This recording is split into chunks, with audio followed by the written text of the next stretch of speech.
মানুষের ঈমান আজকে নামে আছে, কাজে নাই। মানুষ যেই পরিমাণ ডাক্তারকে বিশ্বাস করে সেই পরিমাণ আল্লাহকে বিশ্বাস করে না। প্রমাণ দিচ্ছি, প্রমাণ।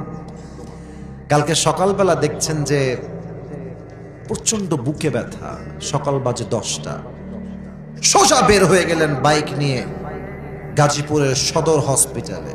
স্যার দেখেন তো বুকে প্রচন্ড ব্যথা করছে, কি হয়েছে দেখেন তো। ডাক্তার বলছে এই ওনাকে রুমে নিয়ে যাও, চেক আপ করো, টেস্ট করো, রিপোর্ট চেক করো। খুব দ্রুত আপনার হার্টের টেস্ট করানো হলো, রিপোর্ট চলে আসলো। আপনার রিপোর্ট স্যার দেখছেন, ডাক্তার আপনিও চেম্বারে বসে আছেন। তো রিপোর্টটা দেখে স্যার আপনার দিকে এভাবে তাকায় আছে। আপনি বলছেন স্যার হোয়াট হ্যাপেন, হোয়াটস রং, কি সমস্যা, আমার কি হয়েছে আমাকে বলেন। ডাক্তার বলছে সো সরি, মাফ করে দিবেন, আমাদের রিপোর্টের অবজারভেশন বলছে আপনি হয়তো বা 7 দিনের বেশি আর বাঁচবেন না, মনে হচ্ছে আমাদের অবজারভেশন। আপনি বলেন তো, ডাক্তার বলেছে আপনি 7 দিনের বেশি আর বাঁচবেন না, এই কথা শোনার পরে আপনার কি খাওয়া দাওয়া ঘুম আগের মতো থাকবে না পরিবর্তন হয়ে যাবে? পরিবর্তন হয়ে যাবে।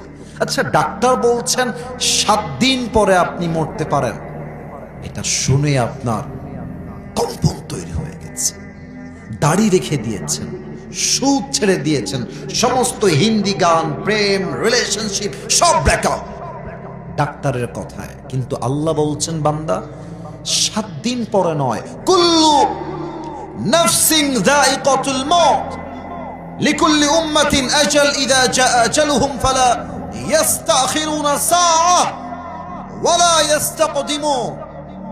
আল্লাহ বলছে বান্দা 7 দিন পরে নয়, তোর মৃত্যু এই মুহূর্তেই হতে পারে। ডাক্তার বলল 7 দিন পরে মরবেন, তাতেই আপনার জীবনের সব খুশি হারিয়ে গেল। আর আপনার রব ডাক দিয়ে বলছে বান্দা 7 দিন পরে নয়, 1 মাস পরে নয়, তোর মৃত্যু এই মুহূর্তেই আসতে পারে।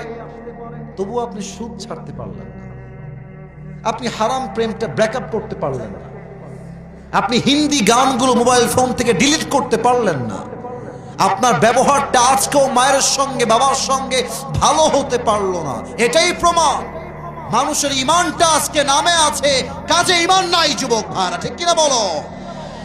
আপনাদের কাছে আমি মাফ চাচ্ছি, আমাকে দেখা একটু অসুবিধা হচ্ছে, আমি বুঝতেছি। এটা মাইক্রোফোন তো, এটা নামানোর অপশন নাই, যতটুকু দেখা যায় মুভ হবে তো ডান বাম হবো, একটু মাফ চেয়ে নিলাম।